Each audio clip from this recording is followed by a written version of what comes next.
Hello, listeners, and welcome to the Montel Weekly Podcast, where we bring you the latest news, issues, and changes happening in the energy sector.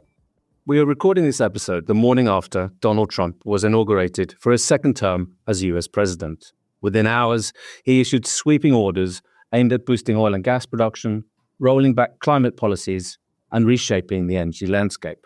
There's probably much more to come, but we'll leave it there for now.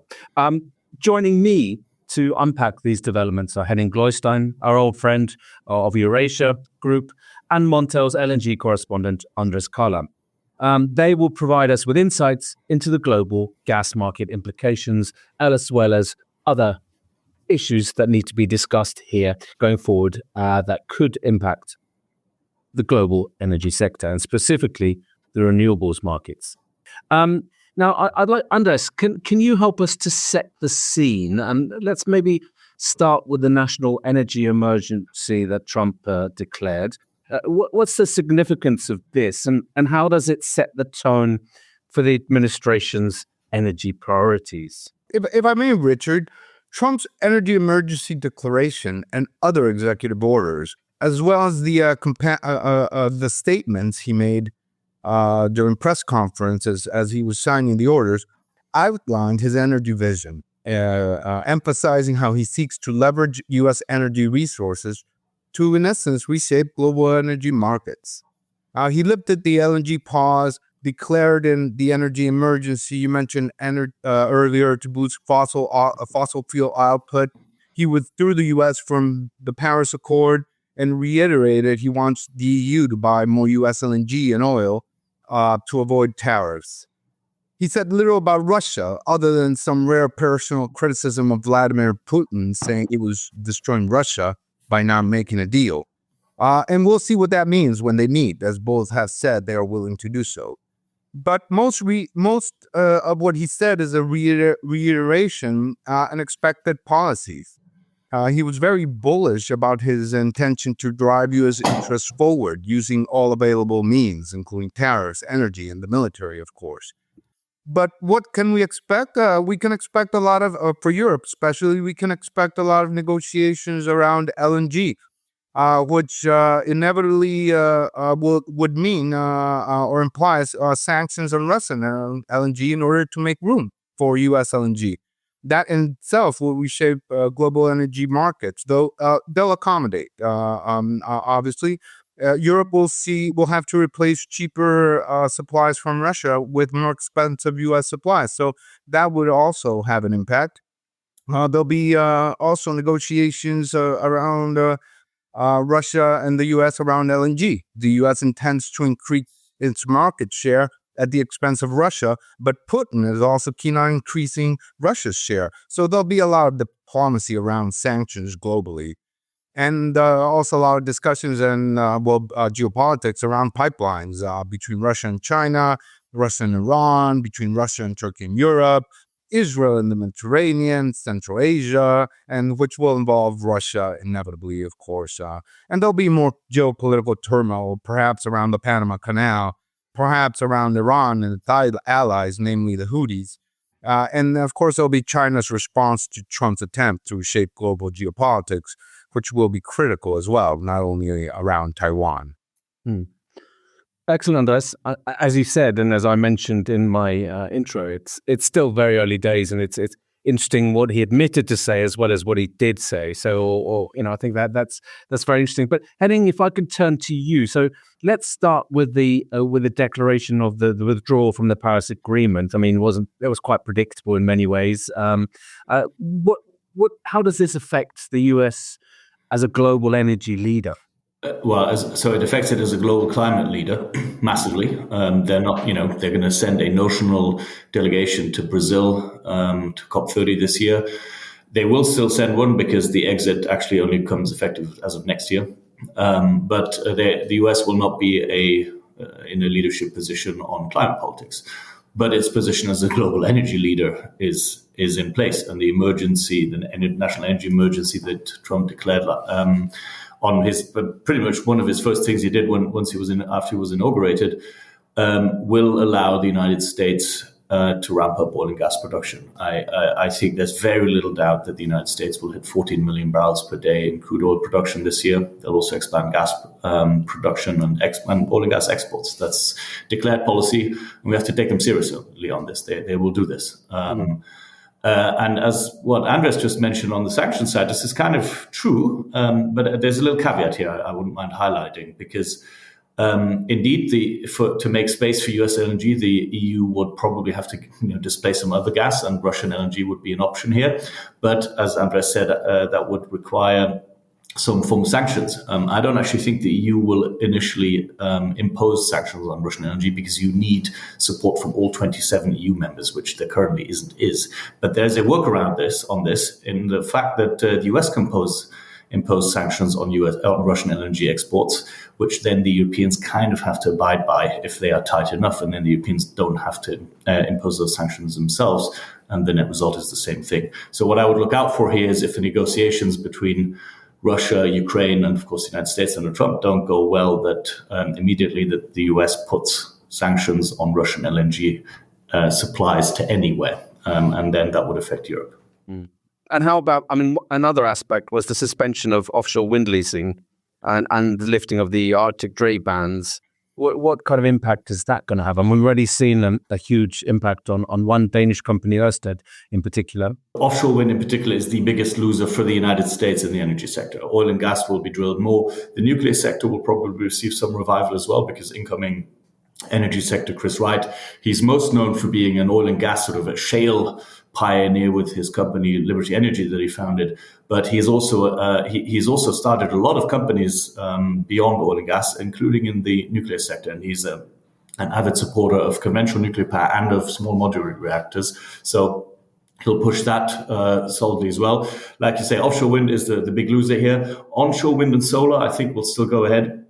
We need to keep in mind that nowhere on earth has access to so much capital as the United States. So if you're in the business of expanding electricity supply that's needed as part of electrification of many processes, but also, of course, the digital and the AI boom, you will be looking for the cheapest form of electricity. And that is, if you have a clear, just capitalist investor mind hat on, is renewable electricity, especially on onshore wind and solar. Offshore wind, of course, the issue is it's so big that you actually need really big projects. You need government approval licenses and tenders, as you've seen. And those are the ones that Trump has said he wants to he's effectively already thrown out of the window. And so anyone who was planning to build offshore wind parks in the United States will probably have to replan now.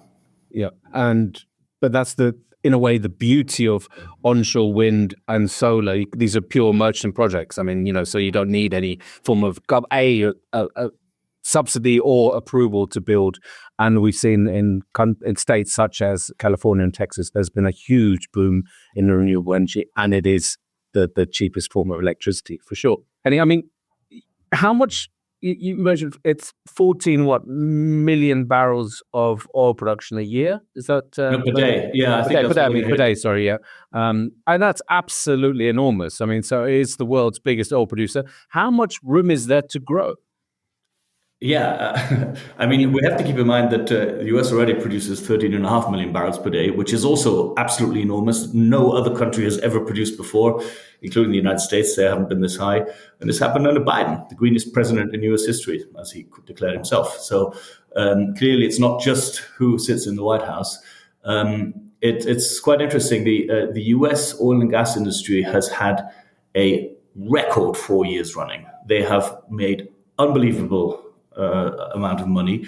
They've invested. They were already investing under Biden, but as it became clearer that Trump might become president, and then of course the elections happened and he did become president, that is, by now, a month or two away in the past already. So the oil and gas industry has been putting money in place already in anticipation of Trump's policies, because one needs to keep in mind that industry like this, they're forward thinking.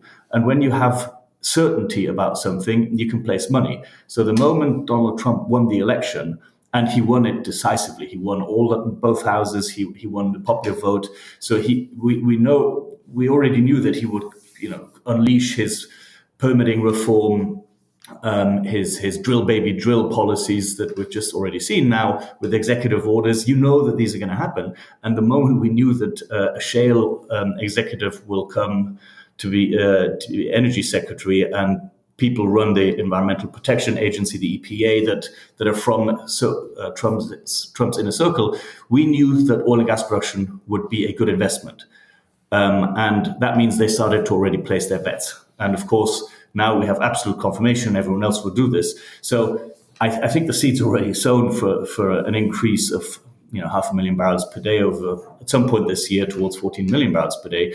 And depending on, of course, what happens to global markets and the economy, this could go as high as 15 million barrels per day next year. Much beyond that, I think you really do get towards limits.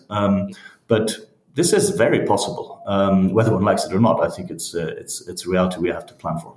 And this could, the dynamic here in global markets could be, that prices will come down.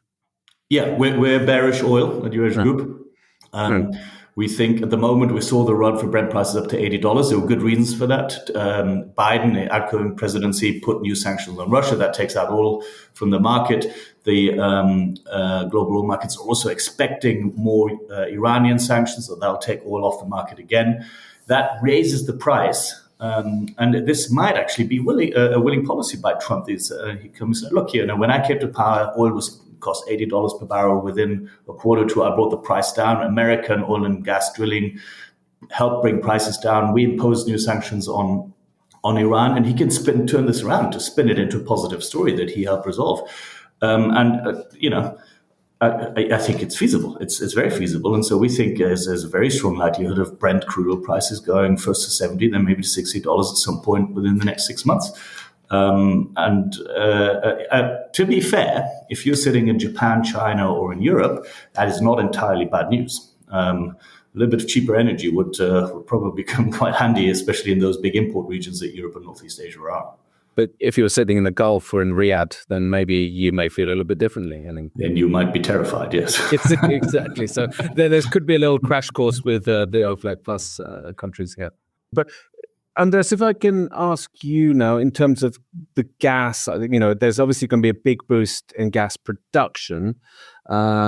Key will be keeping natural gas prices low in the US, but also being able to export quantities to Europe. So what are the implications of this? Are we expecting next year or this year already a flood of gas from the US to Europe? What are you hearing in the market? No, there won't be a fundamental immediate impact just because it's not feasible on the industrial side, on the engineering side. We'll have the projects that were already in line to be developed anyway. So the U.S. will double its production by the end of the LNG production by the end of the decade, and that will remain in place, so to speak. What Trump will do will just secure so to speak, the next wave of LNG projects in the U.S. And sure, it's important for the market because it gives global markets that reliability that US LNG will continue to provide at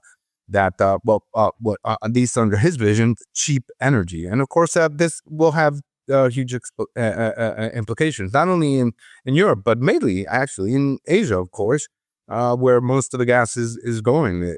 If indeed more gas is produced, there are more gas exports. That's not to mention that, of course, Russia will insist on exporting its gas, despite sanctions. But whatever happens with Russia, if we see more production, we'll see prices drop, and we already anticipate that. And that means more demand. There will be increased demand in Asia for LNG, even if Europe accommodates in the process. So yeah, it will have an immediate effect, not in production, not in U.S. output, but just in reliability that you can go to gas, you can go to LNG. But of course, there are so many other factors, fundamental factors, all that will also weigh on this. And again, the pipeline issues and mainly how successful Russia is in distributing through pipelines. It's what it's not exporting to Europe right now. That will also have implications on global gas markets. I mean, isn't there a danger here, or a situation at least where we swap a dependence on one big producer of fossil fuels to another, and that the United States can have Europe, maybe Germany in particular, over a bit of a barrel. Say you buy our LNG, or we slap 50% tariff on all your products, all your your cars or EVs or whatever. So isn't that a bit of a concern here, that there's not going to be an over-reliance on US LNG and gas? Absolutely.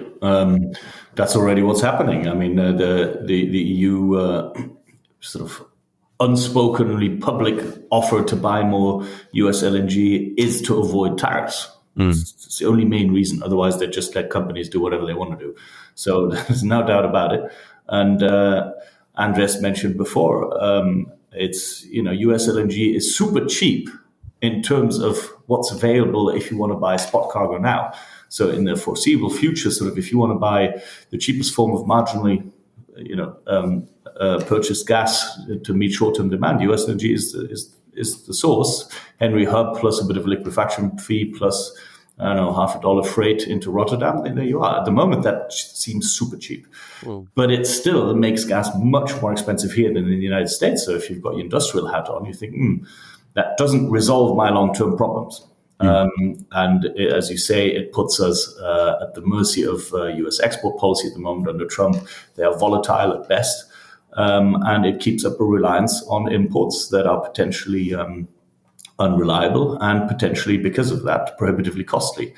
And I've been saying this for a while in Europe, but the same applies to China and Northeast Asia as a whole.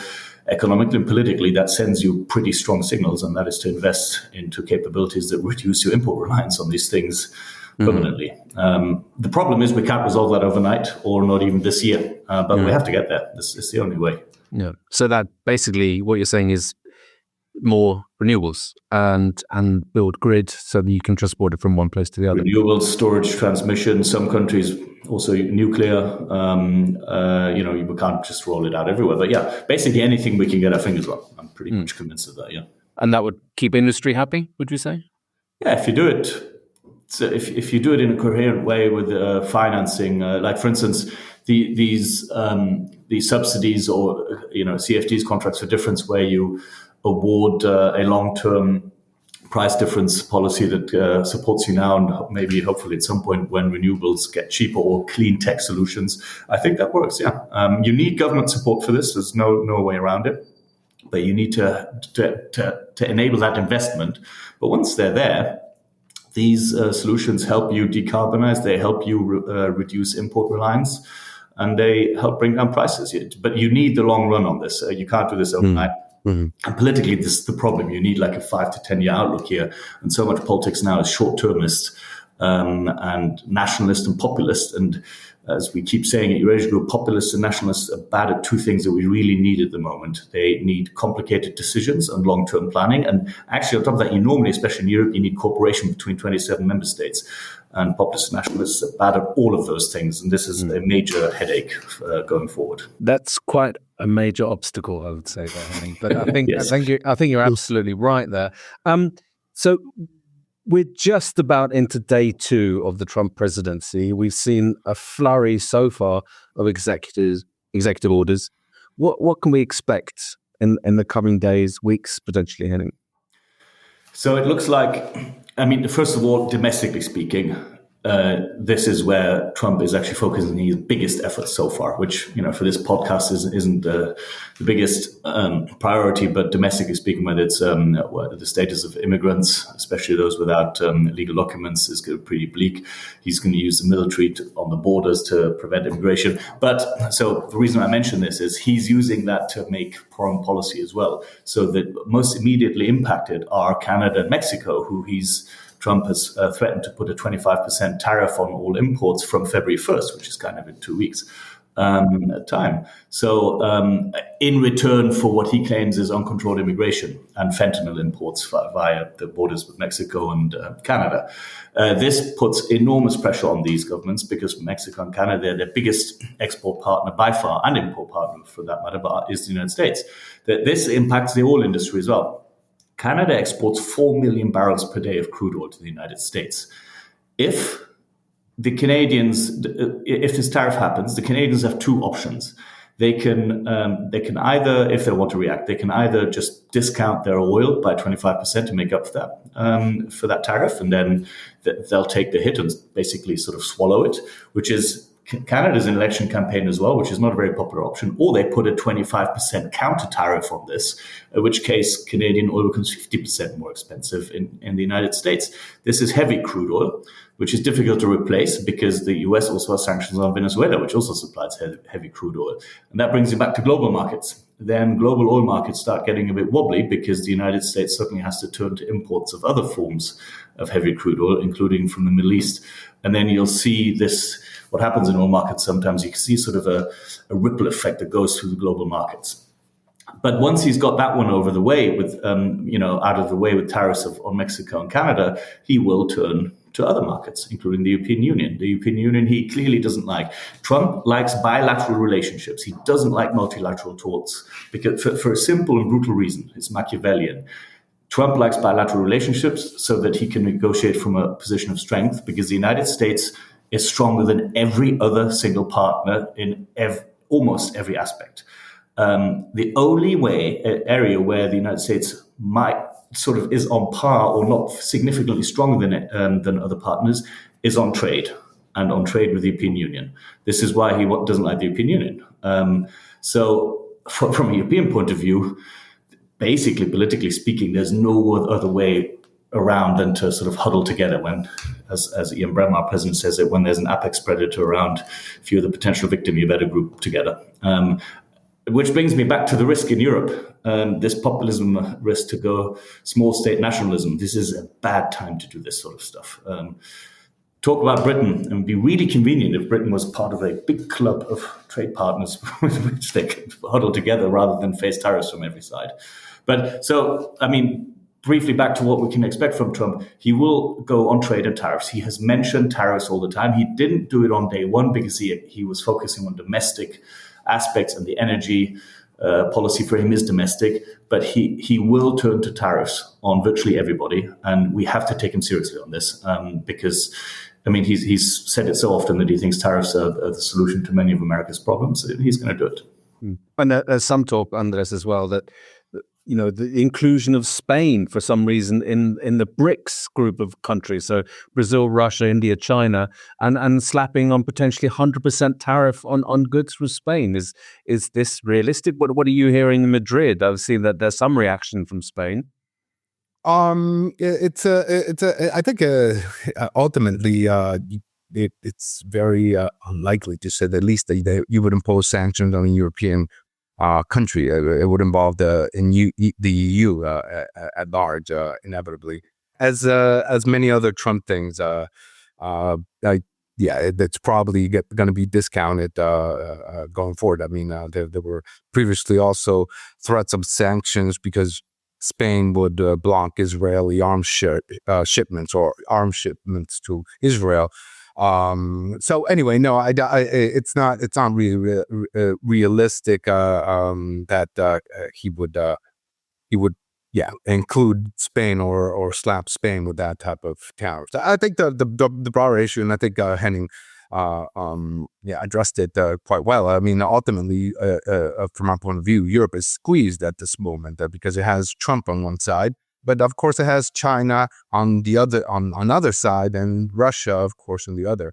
And Europe needs a long-term policy, as Henning was saying, ultimately, and it's squeezed on the energy side, because ultimately it needs to fulfill its energy requirements and need to feed its industry. If it doesn't, then we have we're just strengthening these populist movements, and they're clinging to all these issues on the short term, as Henning was saying. So it's a very delicate position. I think that Europe is in, and ultimately it needs to, on the energy side anyway, be able to surf this out, because Trump is going to come hard. I fully agree with Henning. This is not bluff. This is not a bluff, and he has made it very clear. And we're at the, unfortunately, I think we're at the mercy of whatever he's going to negotiate with Russia. I think that is going to alter global energy markets in every way, on oil, on gas, on LNG, on, of course, climate change and everything. And a lot of it will depend on what Trump does, how he decides to bilaterally negotiate through these things. And Europe must, find a proper path to sort this out. Yep, I think it's clear that Europe needs to stick together. It's not the time now for cutting cables and for looking inwardly at nationalistic or domestic policy. I think it's it'll be hard for 27 countries, but I think it's certainly there's a case for standing firm against big bullies out there. But Henning, you mentioned industry and the choices faced by, for example, you would say a German mid to large size company in terms of its energy procurement costs. One of a major driver in recent years has been, the Inflation Reduction Act in the US, in terms of European companies looking to locate either battery production sites or renewables facilities or whatever in the US. What's the status of that now, would you say, with Trump's inauguration and the Trump presidency, I should say? Yeah, so foreign direct investment to the US has skyrocketed under the IRA. There's data released this week about that, or last week, but very recently, in this month in January, that shows FDI into the US has literally gone through the roof, and foreign direct investment into European countries like Germany, the UK, has totally cratered. And this is a major, major problem for Europe. It's not only related to energy costs. It's, we have regulatory stodginess here. We have a lack of a capital market that in Europe that's unified. Of course, energy is also a problem, especially last couple of years, the price was so high. But there's also this almost like a market frenzy going on about the United States, about the United States being an exceptionalist case. Then politically speaking, the conservative or the Republican, the Trumpist folks, they are in a bit of a nationalistic frenzy, saying it's us or them. You invest here if you want to be on our side, and it's going to make a lot of people very wealthy. And it goes back to say, here you have to see where we're going with this. But if you sort of take a step back, not everything in Europe is broken. And not everything in the United States is fantastic. The United States is running an enormous deficit. And a lot of the economic growth of the past years that Europe didn't have was fueled by consumer spending, because the Biden administration also gave direct cash injections to consumers, and it put the IRA injection into industry. So there was injected money into industry and consumers. The deficit in the US, as I mentioned, is going up. Consumer support is going down. The US consumer spending or savings, the consumer savings in the US are very low now. Whereas in Europe, most households save anywhere between 10 and 20% of their income. So there is actually uproom space. There's also parts of Europe, at least, it's not that deficit ridden. So if you have working policies, coherent policies in place, you can unleash some spending and investment in Europe as well. This is, for the next 4 years, is going to be Europe's job. We're going to have to find ways to arrive at the common market, capital spending, to get consumers become a little bit more confident again by creating growth. And in the US, the IRA, of course, is still in place. Trump isn't going to fully dial it back, but he's going to dial back sort of just the full green spending. He's He doesn't like that, but if it's investment into critical minerals processing and factories, he's going to keep that in place because it's been very successful. Have to be honest here, the US is good at this sort of stuff. They've got the capital in place, they've got the government in place that wants to invest, and these things are going to happen. He's called windmills very ugly, something that you don't want in your backyard or anywhere close to your backyard. But he has, renewables is on a big growth period in the US, a massive sort of, certainly in onshore, as we stated earlier, and one of his key persons in his is Elon Musk. He's an absolute Trump ally here. And how can then renewables and electric vehicles stay on track despite this kind of pivot towards fossil fuels? I think, certainly you've got the peoples there on the podium there at the organization. You've got key AI and tech people. They require massive amounts of cheap power, which renewables can give them. So is there a kind of a dichotomy here, a sort of divergence from this? Is this still on track despite the focus on fossil fuels? I mean, the Trump administration is full of contradictions. That's no secret. That's been the case in the past, and it'll continue to be the case. But there is one thing he's consistent at. First of all, Trump consistently changes his mind if it suits him. He's just done it on TikTok. Just a few weeks ago, he was in favor of the TikTok ban. Now he's revoked. He's given them a lifeline. Maybe it's because one of the tech billionaires will buy the remains of TikTok in the United States. Who knows? But if it benefits him, if it benefits the United States, he will change his mind on things. I wouldn't be surprised if Trump at some point turns pro-EV, because Musk is on his horizon and in his field of influences, and just says, "But American EVs, please." That would benefit Musk massively. And just it's anti-Chinese EVs, it might be anti-European EVs and Korean and Japanese EVs, but it's very pro-American EVs. He could change his mind on that. He might go pro-renewables if it supports data and the AI and the tech bros in the United States. I don't think he'll ever go pro-offshore wind. He really doesn't like them. But maybe he says beautiful American solar panels, beautiful American nukes, beautiful American EVs. If it's American, he'll change his mind. That is one of his biggest strengths. He does not care if you tell him, well, but a month ago you said that. He'll say, well, I changed my mind. And a lot of politicians aren't capable of doing that, but he is. And I credit where credit is due, I guess. He's good at that, and he will do this in this administration. And that is why in some areas the green boom in the United States will continue. But the oil and gas boom will also continue. Make no mistake. Ultimately, all this AI electricity demand boom that we expect in the U.S. and in Europe and in Asia, throughout the globe, will not just will not just rely on renewable energy. It will need gas backup, a lot of it.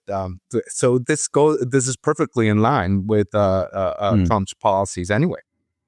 It's hand in hand. But maybe we won't see any windmills near Key Largo at any time soon. I think that's probably something that we could say that for sure. Henning and Andres, thank you both for your time and your insights today and for being guests on the Montel Weekly Podcast. But before we wrap up, I've got some exciting news. Next month, this podcast will be rebranding as Plugged In, the Energy News Podcast. It'll still be the same weekly show you know and love, but with a fresh new look and feel. We'll continue bringing you the latest energy stories, in-depth analysis, and expert voices. Plus, some episodes will even be filmed. Thanks for tuning in, and we'll see you next time.